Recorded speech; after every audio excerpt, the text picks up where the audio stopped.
Yo ho ho, Dom Mafia. Welcome to yet another edition of the Dom Mafia Report, the ever-loved episode, Buffalo Bills free agent blank targets. And in today's episode, we are going to be filling that blank with none other than the wide receiving room. Yeah, that's right. Ladies and gentlemen, it is clear that we are sitting pretty as day as the Buffalo Bills are concerned with wide receiver.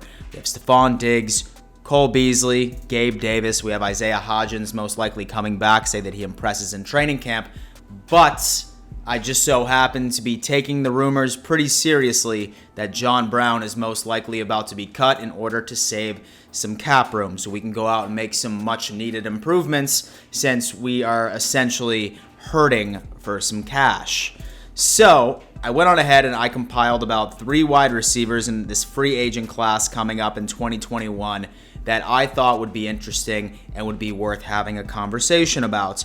And so before I dive into it, I need to give you just 2 reminders. Number 1, go download Amazon Music right now for your free month trial. The link is getamazonmusic.com/DonMafia. That is going to allow you to try it out for a complete month for free. Say that it's not for you 2 to 3 days before it's ready to charge you. Cancel it. But trust me, ladies and gentlemen, it takes a steaming, heaping pile of shit on Spotify and Apple Music. So do me a favor, hit the link in my description and go download your free trial of Amazon Music today and let me know. So second announcement is that I do have my own Reddit page. It's r/DonMafia. I'm going to be putting that link in the description as well. I'm planning on doing a Reddit video here within the next day or so. So do me a favor, flood my Reddit page with dumb football memes, Buffalo Bills news, Buffalo Bills videos, your Buffalo Bills takes. You have a chance of being featured on that video. So go on ahead and do it. So yeah, Dom Mafia, like I said, don't expect to see any crazy names right now. I mean, I know that Kenny Galladay is a free agent. I know that Chris Godwin's a free agent. Like, don't expect to see any of those damn names. It's just clearly not going to happen. I went on ahead and I tried to pick somebody that I thought that would be able to be a nice sort of complement to what John Brown used to be for this team. If John Brown doesn't come back in the first place. For all I know, this video is completely worthless. But the first receiver that I decided to choose was John Ross, okay? We know this guy. He was absolutely the speediest person you've ever seen in your entire life. In fact, I'm pretty sure his 40 was faster than Tyreek Hill's. The only issue with this, guys, is that he has had a very, very difficult time staying healthy. This past year, dude man only played 3 games.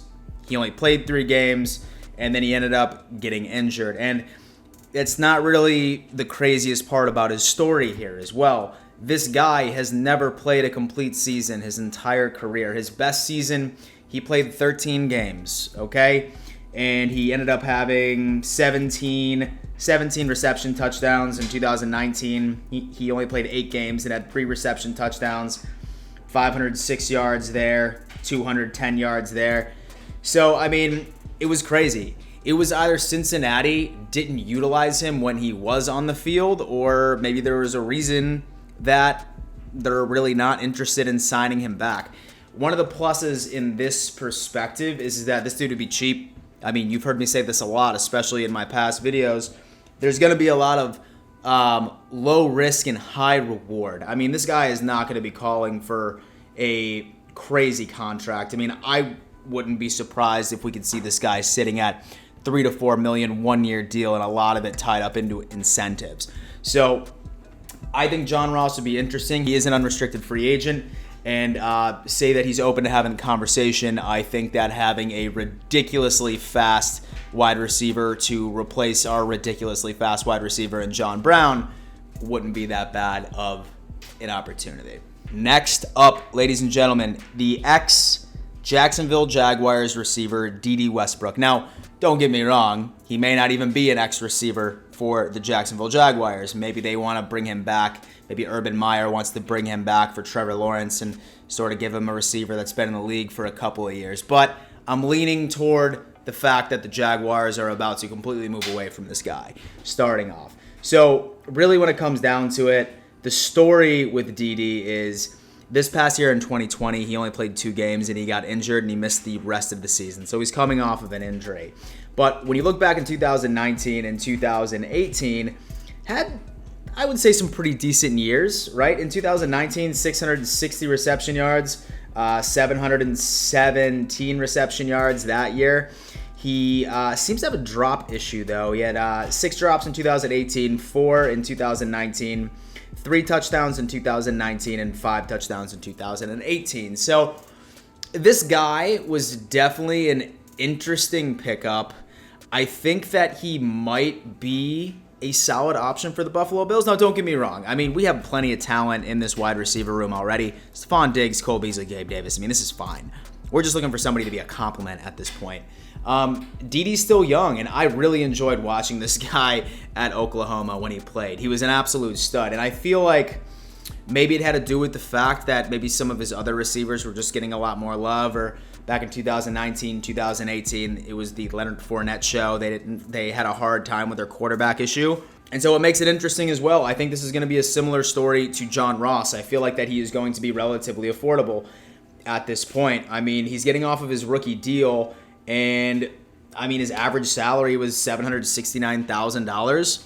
So, I mean, I could potentially see this guy getting signed for maybe $900,000 for a 1-year deal, or maybe $1.3 million. I could definitely see that working out. Last but not least, Kenny Stills. Yes, this man's on our practice squad. This man is on our practice squad, and you know, there were several times during the playoffs where I was almost sure that he was about to be brought up.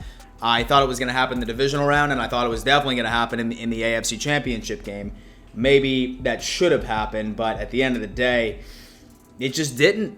It just definitely didn't. Well, we all know the story with Kenny Stills. He asked to be released from the Houston Texans about 10 games in. Now, I'm not sure if that's going to sort of downgrade his overall market value. His average salary throughout his 8-year career has been around $8 million. So he's still relatively young. He's 28 years old. He still has a lot of speed. This guy is a touchdown machine. He is a touchdown machine. I mean, 1 year with 9, 1 year with 6, and 1 year with 4. He's always flirted with 1,000-yard seasons, and this guy is already on our practice squad. He's already started maybe building chemistry with some of the guys that are on the squad already. Kenny Stills would be interesting, but I have a feeling that he's going to be a little bit more expensive than the 2 names that I just ended up listing. John Ross and Dede Westbrook, they're going to be guys that we could easily get for 100% less than $1.5 million per year. Kenny Stills, while I understand he asked to be released from the Houston Texans, I could see him still being, I mean, worst case scenario, $4 to $5 million.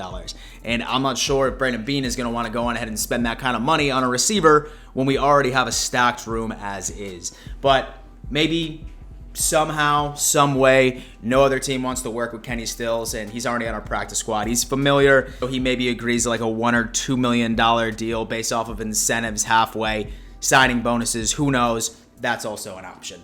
Del Mafia, let me know what you think about those receivers. Like I said, I mean, I really don't think that this is a huge priority for us. If we do bring in a receiver, I think it's going to be free agent, because I really wouldn't trust a 5th or 6th round pick in the draft with a receiver to make any type of impact whatsoever. So let me know what you think of those 3 names. Are there any other names that you would be interested in bringing in? Would really love to hear it. Del Mafia, thank you so much for tuning in to yet another edition of the Del Mafia Report. And before I let you go, always remember, let's go Buffalo.